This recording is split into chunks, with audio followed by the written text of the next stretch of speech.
O jornal que te informa de tudo que acontece aqui no entorno de Brasília. Uma excelente terça-feira para você. A semana está só começando e a gente tem muito a te informar aqui no J1. Queimada que castiga. Bombeiros e brigadistas seguem no combate às chamas no Parque Nacional da Chapada dos Veadeiros. Até agora, quase 15% de todo o parque virou cinzas. Sem chuva, falta água. Moradores protestam por falta d'água em bairro que fica localizado na parte alta de Lusiânia. A água que nós temos aqui, só tem vento na torneira, não tem uma gota d'água. A torneira aqui, ó, não tem água espécie alguma. E hoje tem bate-papo com Luma Soares no TV Trabalho. Olá, Luma. Uma pesquisa apontou que 7 em cada 10 trabalhadores autônomos no país estão na informalidade. Vamos mostrar exemplos de profissionais que atuam por conta própria. Daqui a pouquinho.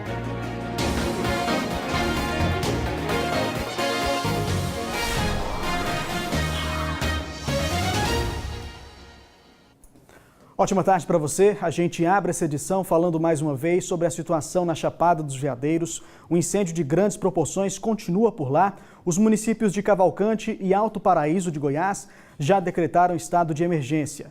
A gente vai mostrar agora na reportagem como está sendo feito o trabalho de combate às chamas no Parque Nacional.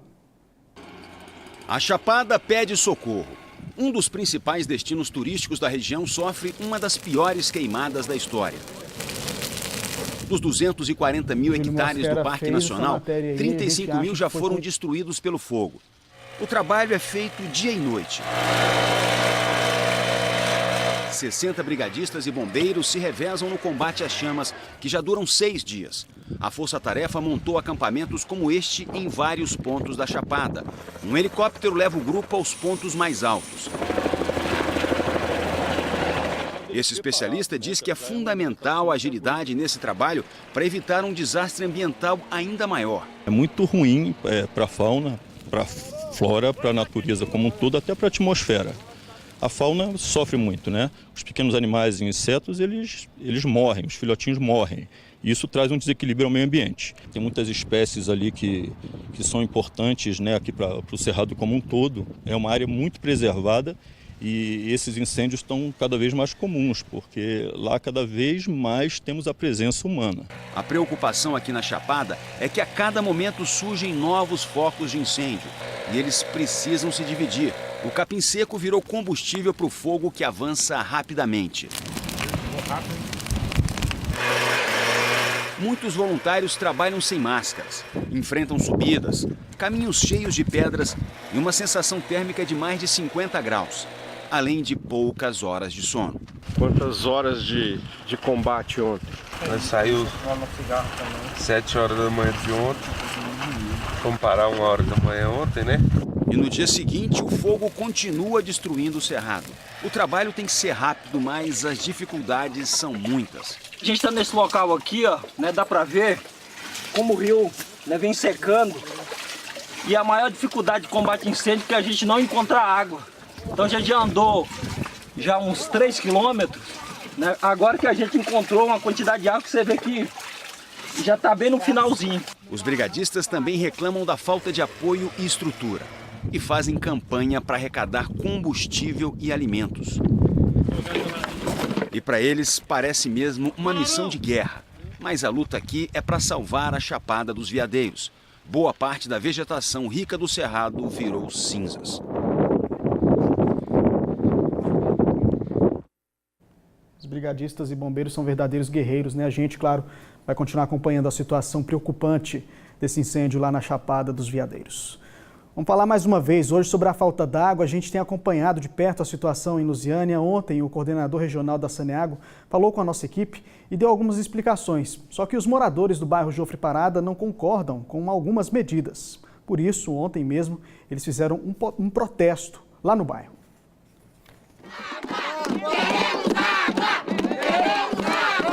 Que está faltando água, todo mundo já sabe.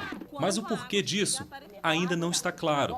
O engraçado que a gente não entende é que ruas abaixo daqui da parte alta, o pessoal não fica sem água. Segundo os moradores do bairro Jofre Parada, já são 5 dias seguidos sem cair uma gota. A água que nós temos aqui, ó, só tem vento na torneira, não tem uma gota d'água. A torneira aqui, ó, não tem água espécie alguma. E um dos grandes problemas de quem mora na parte alta da cidade é que não tem como cavar poços.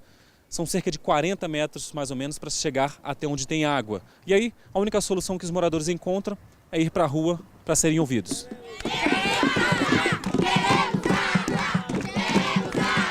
A gente paga, não tem água. A gente quer água, que nós precisamos, ninguém sobrevive sem água.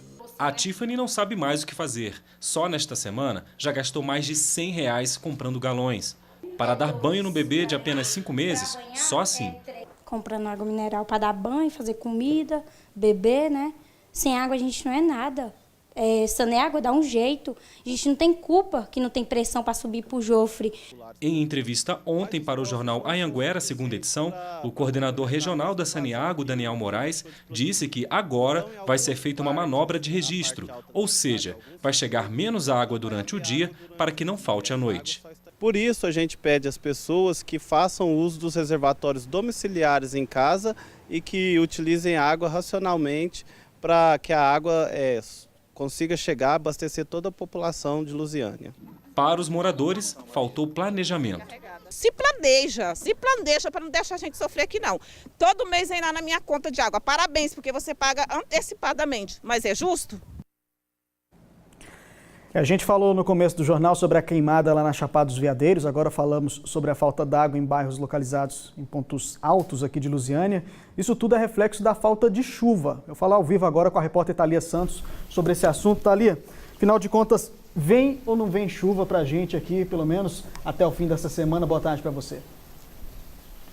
Olá, Anderson, uma boa tarde para você, boa tarde a todos. Olha, vem chuva por aí sim nos próximos dias, mas com volumes necessários para começar a resolver essas questões que a gente viu aí só a partir de sexta-feira, quando devem cair pancadas de chuva em toda a região. E para a semana que vem a gente também pode esperar a chegada de uma frente fria que está vindo do sudeste, que vai fazer as temperaturas caírem. Hoje aqui em Lusiânia o tempo está um pouco nublado, tem possibilidade de chuvas isoladas em algumas regiões, mas nada muito consistente.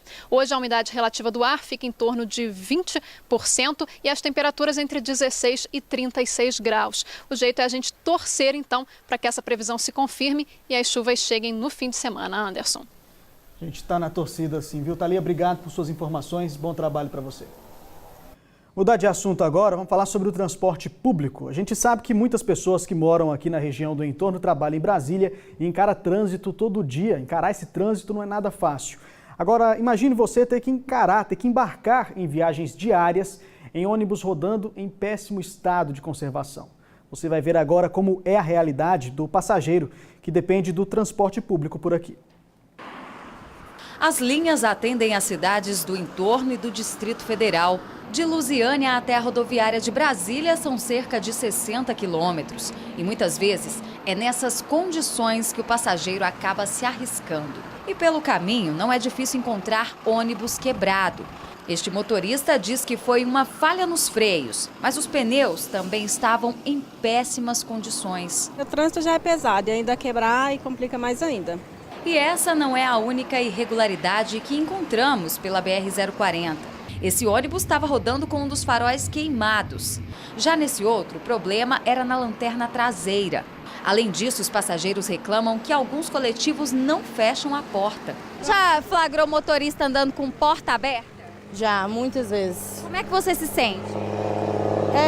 A gente fica no perigo, né? De uma hora dar um freio, a gente vir na porta, cair, né? O Jonathan paga todos os dias cerca de R$ 6,50 de passagem. Mas para ele o valor não condiz com a qualidade do serviço. Ônibus quebrado, cadeira quebrada, assento, encosto, apoio para se segurar. Para rodar, os ônibus precisam passar por uma vistoria da NTT feita periodicamente. Já a fiscalização fica por conta da Polícia Rodoviária Federal. E em muitos casos, os veículos nem têm autorização para circular. De acordo com a PRF, de janeiro até 22 de outubro foram fiscalizados mais de 1.000 veículos de transporte coletivo e lavrados mais de 18 mil autos de infração nesse trecho. E essa é a realidade de quem mora no entorno e trabalha na capital federal. As linhas atendem mais de 100 mil passageiros por dia. Só que essa má qualidade do serviço tem feito muita gente abandonar o transporte coletivo. Eu vou todo dia de carro sozinha, porque se eu tivesse um transporte de qualidade, com certeza eu usaria esse transporte, né? Será que os dirigentes dessas empresas utilizam transporte público? Acho que não, né? Vamos às respostas, então. A Corpetran explicou que diariamente são feitas manutenções nos veículos. A CT Expresso informou que os motoristas preenchem uma ficha com os problemas dos ônibus e eles são colocados em manutenção. Já a G20 disse que o ônibus que apresentou problemas no freio foi encaminhado para conserto e que as manutenções são feitas quando necessário.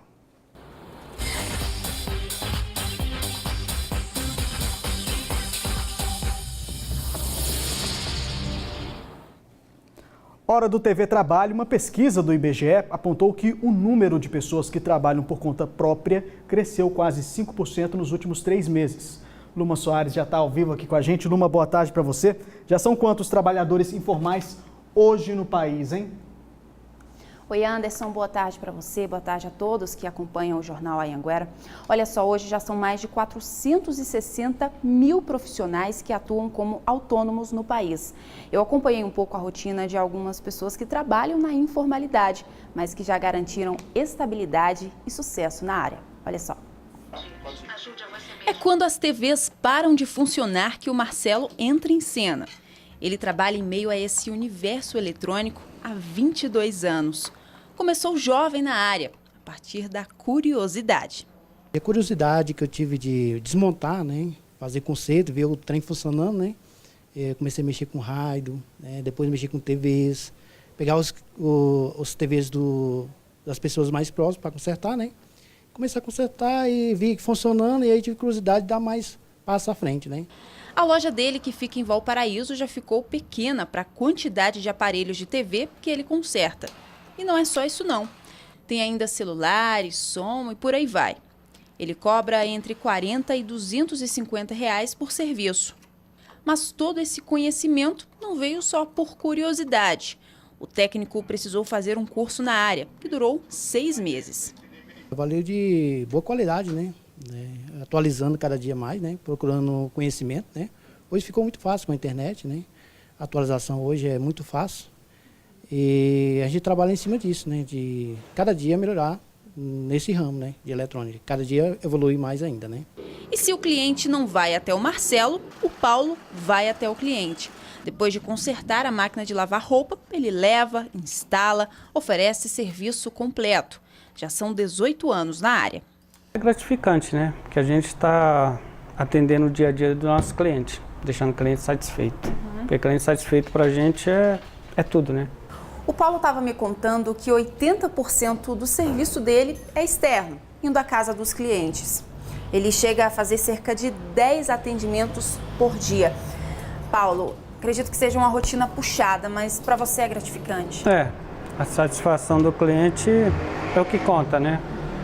A gente resolvendo o problema dos clientes, porque afinal de contas sobrevive através deles, né? O Paulo se especializou não só no conserto de máquinas de lavar, mas também em ar-condicionados e equipamentos hospitalares. Para buscar todo esse conhecimento, ele precisou se qualificar.